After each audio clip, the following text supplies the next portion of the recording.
Hi friends, my name is Amit Mehta and welcome to Wealth Chanakya. दोस्तों, आज का जो हमारा वीडियो है वो है माइनर के सेविंग अकाउंट के ऊपर बेस है।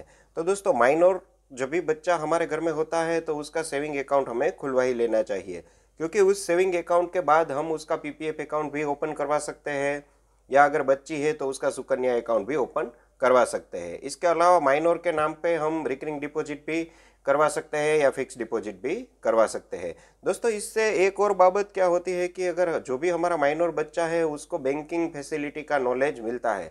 हमारी सिस्टम में ऐसा है कि जब भी बच्चा बड़ा होता है तब भी जाके बैंक देखता है, तो उसको कई सारी मुश्किलों का सामना करना पड़ता है। उससे अच्छा है कि अगर जब वो छोटी एज में हो तब भी हम अगर उसका माइनर अकाउंट खुलवा दे, बैंक में हो या पोस्ट में हो या फिर गवर्नमेंट बैंक या किसी भी प्राइवेट बैंक में हो, तो उससे एक बैंकिंग एक्सपीरियंस भी उसको मिलता है और उसकी फाइनेंशियल स्टेबिलिटी भी बढ़ती है और उसका नॉलेज भी बढ़ता है। तो दोस्तों, माइनर का सेविंग अकाउंट हमें खुलवा ही लेना चाहिए। आज के वीडियो में हम specially state bank of India में जो भी माइनर अकाउंट की स्कीम है उसके बारे में हम चर्चा करेंगे। हालांकि स्टेट बैंक ऑफ इंडिया में ब्रांच में जाके ये अकाउंट ओपन करवाना पड़ता है, क्योंकि बाकी के सेविंग अकाउंट आप देखें तो ऑनलाइन ओपन हो जाते हैं, लेकिन क्योंकि ये माइनर का सेविंग अकाउंट है तो ये ऑनलाइन ओपन हो नहीं रहा है। स्टेट बैंक ऑफ इंडिया की साइट के ऊपर ये ऑप्शन दिया गया है, लेकिन आप ट्राई करेंगे तो आखिर में मैसेज आ जाएगा कि below the 18 year of age you can not open account online. आपको ब्रांच में ही विजिट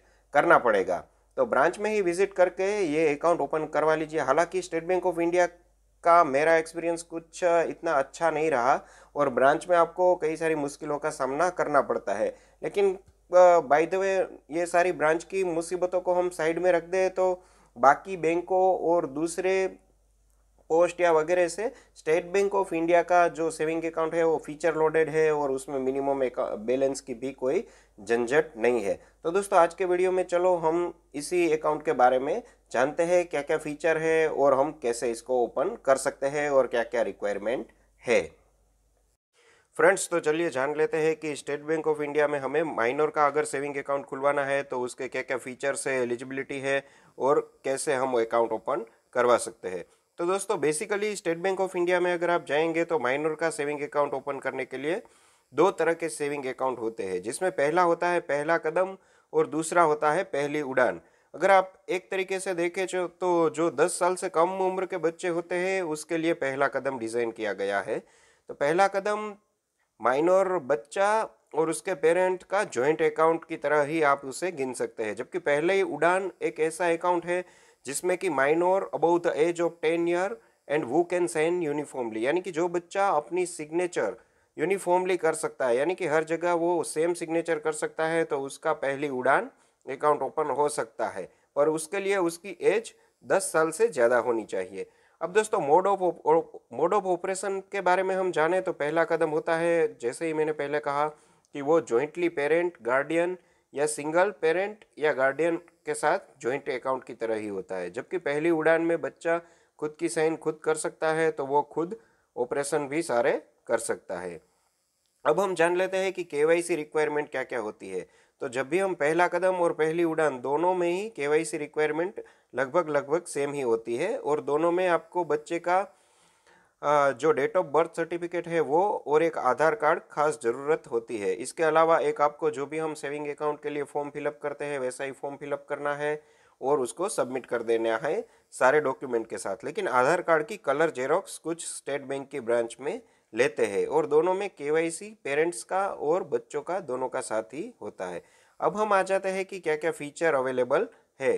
तो इसमें मंथली एवरेज बैलेंस रखने की कोई भी ज़रूरत नहीं है, यानी कि आप ज़ीरो बैलेंस अकाउंट भी इसमें ओपन कर सकते हैं और ज़्यादा से ज़्यादा इसमें मैक्सिमम बैलेंस 10 लाख रुपए तक का रख सकते हैं।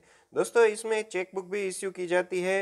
ये चेकबुक एक स्पेशल तरह की चेकबुक होती है जिसमें पहला कदम जो होता है उसमें 10 पत्तों की, यानी कि 10 पेजेस की चेकबुक इश्यू की जाती है, जिसमें कि बच्चे का नाम भी होता है, लेकिन वो गार्डियन के साथ उसको ऑपरेट कर सकता है और गार्डियन को ये चेकबुक दी जाती है। जबकि पहली उड़ान में बच्चा अपनी खुद साइन कर सकता है तो 10 पत्तों की चेकबुक दी जाती है और उसमें वो बच्चा अपनी खुद की साइन कर सकता है। दोस्तों ये दोनों ही अकाउंट सेविंग अकाउंट की तरह ही होते हैं, लेकिन इसमें कुछ ट्रांजैक्शन लिमिटेड होते हैं और कम होते हैं। अगर आप अपने बच्चों को बैंकिंग का फर्स्ट एक्सपीरियंस देना चाहते हैं तो ये स्टेट बैंक में काफ़ी अच्छा ऑप्शन है, पहला कदम और पहली उड़ान।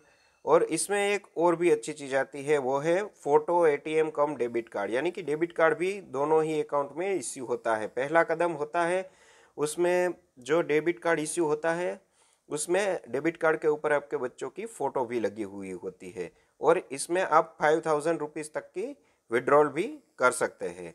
इसी तरह पहली उड़ान में भी आपके बच्चे को सेम ही डेबिट कार्ड इश्यू किया जाता है और इसमें स्टेट बैंक की जो ऑफिशियल वेबसाइट है उसमें लिखा गया है कि कुछ मोबाइल ट्रांजैक्शन और नेट बैंकिंग के राइट्स भी मिलते हैं, लेकिन मैंने योनो में ट्राई किया था तो वो अभी तक हो नहीं रहा है। तो आप इसके बारे में ब्रांच में जाके ही ज़्यादातर पता कर सकते हैं, लेकिन अगर योनो में राइट मिले तो फिर ठीक है, अदरवाइज़ आप यूपीआई पेमेंट भी इसके द्वारा कर सकते हैं। नॉर्मल सेविंग अकाउंट की तरह ही होता है। तो पहली उड़ान होता है उसमें आपकी पर डे ट्रांजैक्शन लिमिट जो एटीएम कार्ड की होती है वो 2000 की है। उससे बच्चा बिल पेमेंट भी कर सकता है, टॉप अप करवा सकता है, मोबाइल का रिचार्ज करवा सकता है और ट्रांजैक्शन कोई भी हो वो कर सकते हैं।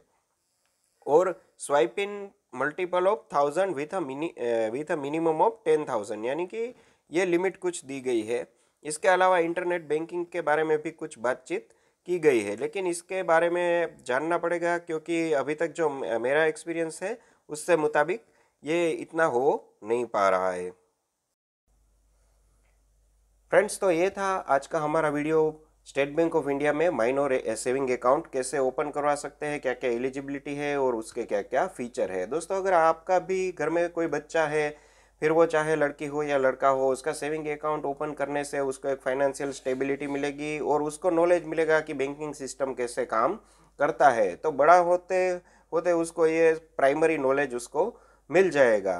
तो जैसे ही इस अकाउंट में हमने दो स्कीमों के बारे में चर्चा की, पहली उड़ान या पहला कदम, इसमें जो भी आपका बच्चा एलिजिबल हो वैसा ही सेविंग अकाउंट ओपन करवा दीजिए आपके बच्चे का। अगर दोस्तों आज का वीडियो आपको इन्फॉर्मेटिव लगा हो तो मेरी चैनल को लाइक्स कीजिए, शेयर कीजिए दोस्तों के बीच में, जिसको इस अकाउंट ओपन करवाना हो या जिसको ज़रूरत हो उसको भी बताइए। और आपको ऐसे ही इन्फॉर्मेटिव वीडियो के इसमें कुछ इन्फॉर्मेटिव लगा हो तो मेरी चैनल को ज़रूर सब्सक्राइब कीजिए। मिलते हैं अगले वीडियो में, बाय।